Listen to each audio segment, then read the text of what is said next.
Hey all, Tabes here, back with a quick update on housemate pets. So as we all know, it's been a couple of months now since we got the news about the big update we can expect in housemate next year, but it should be around about this time of year we should expect it in 2022. And they've just released their first little dev blog. There's not loads to go on in here, but I think we're going to keep a track of these.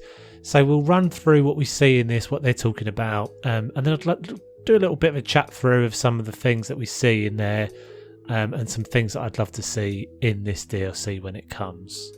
Okay, so let's take a look at this then. So this was posted on Steam on Friday. I don't think it's been posted anywhere else. I'm not sure. It may well have been other places. There's been a couple of little things kind of teased out over the last week. So we are working extremely hard on the recently announced Pets DLC, and we would love to share with you some of the progress we've made since the official announcement back in March. First of all, we want to show you two of the new ranch-style properties that will make an appearance in the newest DLC. So if you remember back to the trailer, then the Steam page, it talks about these being kind of country houses, sort of ranch-style, out in the countryside in a little village called Cozy Village, and you can see there's like a river and stuff that runs alongside it. So we'll take a look at that, and that's kind of the talking point really that I think there is from this first look. So one of them is a well-equipped summer house located by the river. The cottage has a great view from the terrace right on the new, freshly designed environment, also visible in the background. We'll tell you more about the surroundings in the Pets DLC in one of the next updates. So this is kind of cute. I think definitely the fact that it's on a river is a real nice thing. But you can see there's sort of the boundary there. You can see the fence running down. I'm assuming we can get out on this deck. I'd have guessed that we just can't get off of this deck, and that will be the sort of boundary. But that's nice. That's nice to see. We obviously don't know if there'll be houses on the other side of the rivers.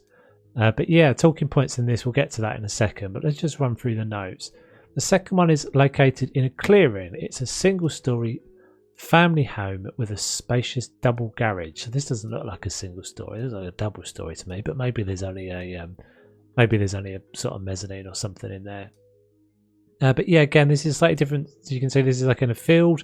Obviously, a different location to that one, which is good to see. So that's not something we've seen before. But it may be that they're just part of the same map. How they did it in HGTV. We shall have to see. We also have a little, and this is the thing that they released. I think this was tweeted out a couple of weeks ago or something. We also had a little bit of a discussion with our community regarding the rabbit house we're working on.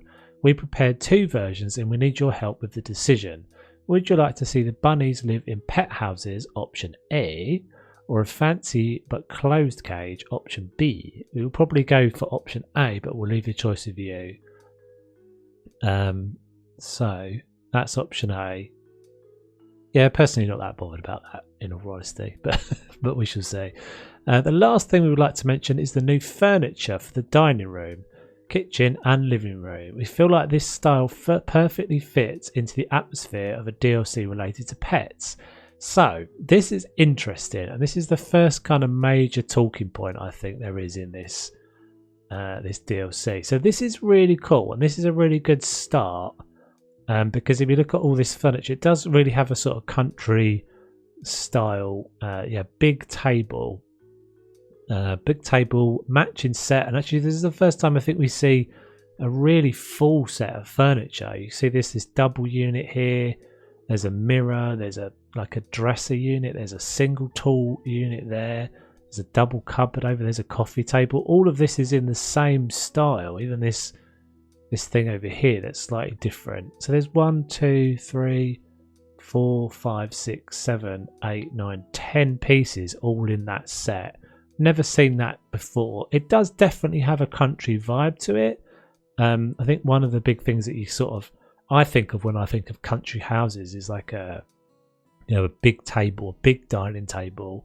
But I think we're missing quite a lot of things from this, and this is one of the things I wanted to kind of pull up some pictures and things and give some ideas of what I feel country house looks like. So there's got kind of 5 different things here that I want to look at. One of the things is like stone cladding and the walls. So the walls being actually made out of stone is quite a... If we're going for kind of a traditional looking buildings, should they look a bit more, have a mix of materials? Up until this point, we can get the kind of paneling that we put on the outside, but would it actually be nice to have some real sort of stonework in there, like sort of pebbled or flint stonework or something? An absolutely kind of must have for anything that's like a country house, be it a kind of barn conversion or an old style sort of ranch house, is exposed timbers. So that means a difference to the ceiling. There's a big difference, and that there's a sort of archetypal visual identity things. Exposed timbers and old looking kind of beams, etc., cladding on the wall, that sort of stuff. There's also, it would be lovely to see some alternatives to the gabling and the way that the walls and the roofs are pitched and stuff. Barn style sort of high gable, even maybe the sort of Dutch roof style. And then you've got definitely things like the country kitchen. Like, this is an absolute must for the game. If it's gonna feel like a country house or a ranch house, as they're describing it, it needs to have a country kitchen. You can't have a village house without it having, country kitchen. Again, these are good. What we've got here and they showed us here is good stuff. But are they going to have sort of range cookers and augers or that sort of thing? Again, needs to be fleshed out. And then the last thing I would talk about, and obviously there's loads more you could pick out, and I'd love to hear your thoughts on it. But stuff like little outbuildings and separate buildings, stable conversions, buildings that have previously had agricultural purposes and be reappropriated for residential. So barn conversions, stable blocks, various different barns, all that sort of thing, storage units, all of that sort of stuff often does get picked up and used, and I would love to see some of that get used in the game if we're really going to have it feel like it's a country location. Anyway guys, we'd love to know what you think. Do let me know in the comments below. Hopefully we'll keep these going. Hopefully they're fairly regular with these. And I'll catch you guys on the next one. Take it easy.